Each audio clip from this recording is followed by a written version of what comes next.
We want to be in the Welsh Premier League, you know, that's obviously the ambition of us as a club. We want to get there, we're desperate to get there. Croeso I Barton's Holywell Stadium, cartref Treffynnon. Heno, dyn ni yma chwarae Llandudno, sef ar y funud mwy thebyg mae'r gêm mwyaf o'r dymor yn barod, lle maen nhw'n top, ni'n ail, lot o lygad ar y gêm heno, mwy thebyg, prawf o'n Gogledd Cymru yn edrych ar y gêm, so gobeithio bydd o'n gêm dda ac gobeithio Treffynnon ennill. 2 flynedd yn ôl pan mae'n ennill y Nghynghrair, obviously, ni ddim yn fyny. A ni'n gael y Tier 1 licence, ond blwyddyn yma, dyn ni mewn lleoliad lot gwell. Dyn ni gan TV gantri newydd I ddod fewn, a nath hwnna ticio bocs arall. Mae'r dugouts newydd I ddod fewn, stand newydd I ticio bob bocs efo'r seti dyn ni angen. A hefyd mae'na grant I fi mewn ar ôl dolyg I trio gael upgradeio'r cae a trio gwella y surface. Does na ddim amheuaeth felly na dyna ydy'r dyheuad I fynd I fyny I uwch Nghynghrair Cymru? Ia, dyn ni gyda 3 tîm yn gallu mynd fyny blwyddyn yma, os dyn ni gyd yn ticio'r boxes yn iawn. So, y bysedd gyd I croeso rwan bod ni yn gorffen yn y top 3. We're still really early on the season, but you know we want to get to the top of the league, as you know, and we want to stay there. So we want to put added pressure on them, and we feel like a win tonight will blow it right open. It's going to be interesting. There's a lot of hype around the league this year. There's a lot more eyes on it, and for us to be where we are again is, you know, is a huge credit to the lads. You know, we want to be in the Welsh Premier League. You know, that's obviously the ambition of us as a club. 14 years we've been trying to get there, you know, and we've had to go the long way round because there's no big investment and we're quite self-funded, and the goal is clear and we want to get there. We're desperate to get there, and I think the club deserves to be there, so, but we know there's a lot of hard work in front of us. But first things first, 3 points tonight, is it? Yeah, absolutely, yeah. Hopefully we can do the business tonight and, like I say, get some momentum going again. The motivation's got to be looking at the table.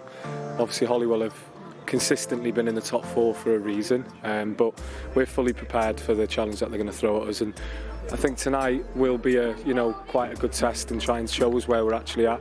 Holywell have a lot of strength, they have players that will get into most teams in the league, but so do I, so it's going to be a head-to-head game and we'll just see how it goes.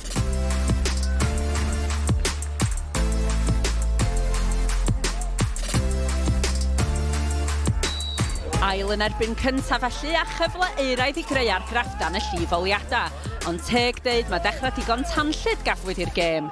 Dim ond 3 munud ar y cloc a thacl ffyrnig Callum Stevens a Ryan Edwards yn gweld amddiffynwr Llandudno'n cael ei hel am gawod cynnar.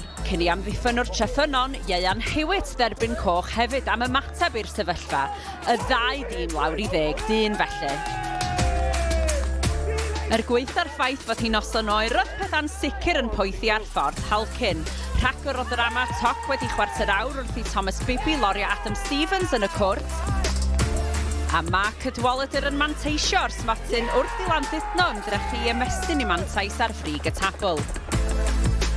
Gair I gall ar yr egwyl ac roedd Treffynnon wedi deffro yn yr ail hanner, ond ymdrech Craig Linfield fan hyn yn syth at Michael Jones y golwr.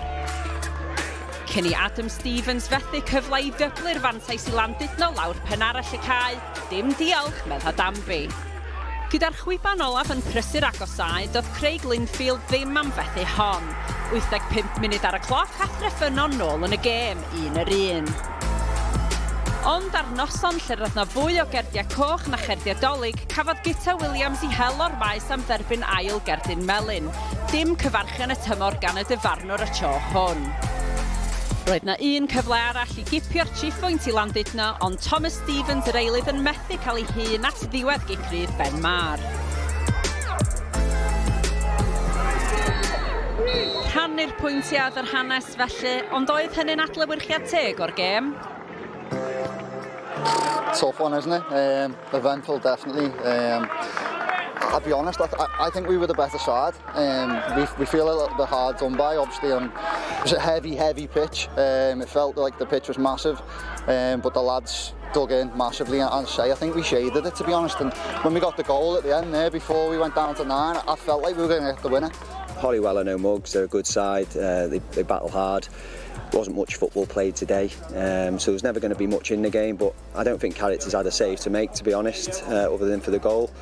So yeah, could have gone either way maybe, but probably a bit disappointed to not take the 3 points. They've been unstoppable, and tonight I think they've probably, if they're honest with themselves, they feel like they've got away with one there.